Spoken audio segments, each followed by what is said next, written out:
بسم اللہ الرحمن الرحیم۔ السلام علیکم دوستو، میں ہوں ایڈوکیٹ قرۃ العین عائشہ اور آپ کی خدمت میں کیو اے لاء یوٹیوب چینل کی جانب سے حاضر۔ آج ہم جس موضوع کو ڈسکس کرنے جا رہے ہیں وہ ہے کسٹڈی یا حضانت۔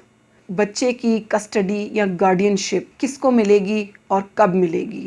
حضانت یا کسٹڈی سے کون سے قوانین ڈیل کرتے ہیں؟ نابالغ کس کو کہتے ہیں؟ کس عمر تک بچے کو بالغ تصور کر لیا جاتا ہے؟ کیا پیرامیٹرز ہیں جن کو عدالتیں مد نظر رکھتے ہوئے کسی بھی مائنر کی، کسی بھی نابالغ کی کسٹڈی کسی خاص گارڈین کے حوالے کرتی ہیں؟ تو اپنی ویڈیو کا باقاعدہ آغاز کرنے سے پہلے میں آپ سے ایک چھوٹی سی ریکویسٹ کرتی ہوں، اگر آپ نے ہمارے چینل کو سبسکرائب نہیں کیا تو ہمارے چینل کو سبسکرائب کیجئے، کامنٹ سیکشن میں اپنی آراء کا اظہار ضرور کیجئے اور اگر ویڈیو اچھی لگے تو اس کو شیئر بھی کیجئے۔ سب سے پہلے ہم یہ دیکھیں گے کہ نابالغ کون ہے۔ محمدن لاء کے سیکشن 348 کے مطابق ایج آف میجورٹی یا بلوغت کی عمر 18 سال ہے۔ کوئی بھی بچہ جو 18 سال سے کم عمر ہے وہ نابالغ تصور کیا جائے گا اور اس کی کسٹڈی کے لیے عدالت سے رجوع کیا جا سکتا ہے۔ جو دو قوانین حضانت سے یا کسٹڈی سے ڈیل کرتے ہیں ان میں سے ایک محمدن لاء ہے اور دوسرا ہے guardian and ward act. Guardian ship person کی بھی ہو سکتی ہے اور پراپرٹی کی بھی، یعنی کہ آپ اس نابالغ کی ذات کے حوالے سے بھی گارڈین شپ اپلائی کر سکتے ہیں۔ اگر اس کی کوئی پراپرٹی ہے تو اس پراپرٹی کی دیکھ بھال کے لیے بھی آپ عدالت سے رجوع کر سکتے ہیں اور گارڈین شپ لے سکتے ہیں۔ کسی بھی نابالغ کے حضانت یا کسٹڈی کلیم کرنے کے لیے جو درخواست دائر کی جاتی ہے وہ ڈسٹرکٹ کورٹ میں دائر کی جاتی ہے اور وہ گارڈین اینڈ وارڈز ایکٹ کے تحت کی جاتی ہے۔ جو پرائم یا پیراماؤنٹ امپورٹنس، سب سے زیادہ اہمیت عدالت جس چیز کو دیتی ہے وہ ہے ویلفیئر آف مائنر، یعنی کہ بچے کی، نابالغ کی بھلائی کس جگہ پر ہے، کون سا گارڈین اس کے لیے بہتر ثابت ہوگا۔ اب اس میں بہتری کس کس اینگل سے دیکھے گی عدالت؟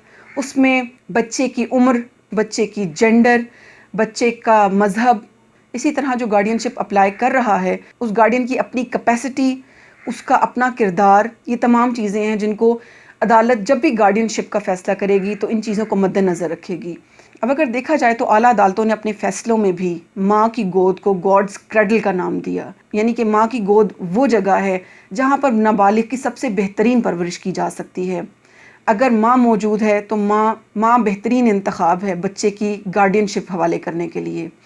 بچے کا نیچرل اور لیگل گارڈین بہرحال باپ ہی ہوتا ہے اور اگر ماں کے پاس بچوں کی گارڈین شپ جاتی بھی ہے تو باپ اس کو مینٹین کرنے کا پابند ہوتا ہے، جیسے کہ اللہ تعالیٰ نے سورہ طلاق کی آیت نمبر 6 میں بھی فرمایا، پھر اگر وہ تمہارے لیے بچے کو دودھ پلائیں تو انہیں ان کی اجرت دو، یعنی کہ اگر نابالغ کی کسٹڈی ماں کے پاس ہے بھی تب بھی اس کو مینٹین کرنا باپ کی ہی ذمہ داری ہے۔ تمام نان و نفقہ، تمام اخراجات بیئر کرنا، ایون جو ماں دودھ پلاتی ہے اس کی فیڈ بھی، اس کی خوراک کا بھی خیال رکھنا باپ کی ہی ذمہ داری ہے۔ بھلے وہ عورت اب اس مرد کے نکاح میں نہیں رہی لیکن اس کو مینٹین کرنا اس مرد کی ہی ذمہ داری ہے۔ عدالت جہاں پر یہ دیکھے گی کہ کیا گارڈین واقعی کوالیفائی کر رہا ہے اس کی گارڈین شپ کے لیے یا نہیں، وہاں پر اگر بچہ نابالغ اس قابل ہے کہ وہ اپنی رائے کا اظہار کر سکتا ہو، اپنے لیے کوئی فیصلہ لینے کے قابل ہو، تو عدالت اس نابالغ کی پریفرنس کو کنسیڈر کرے گی۔ یعنی کہ اگر بچہ نابالغ یہ کہتا ہے کہ میں ماں کے ساتھ رہنا چاہتا ہوں یا ادروائز میں باپ کے ساتھ رہنا چاہتا ہوں تو عدالت اس کو کنسیڈر کرے گی۔ لیکن اگر بچہ زیادہ چھوٹا ہے، نابالغ کی عمر اتنی کم ہے کہ وہ کوئی فیصلہ نہیں لے سکتا، اپنی رائے کا اظہار نہیں کر سکتا، تو ان دیٹ کیس عدالت سرکمسٹانسز کو دیکھے گی اور ان کے اکارڈنگلی فیصلہ کرے گی۔ سیکشن 352 ہمیں بتاتا ہے کہ میل چائلڈ، یعنی کہ اگر تو بچہ ہے، نابالغ بچہ ہے تو 7 سال کی عمر تک ماں اس کی کسٹڈی لینے کی حقدار ہے۔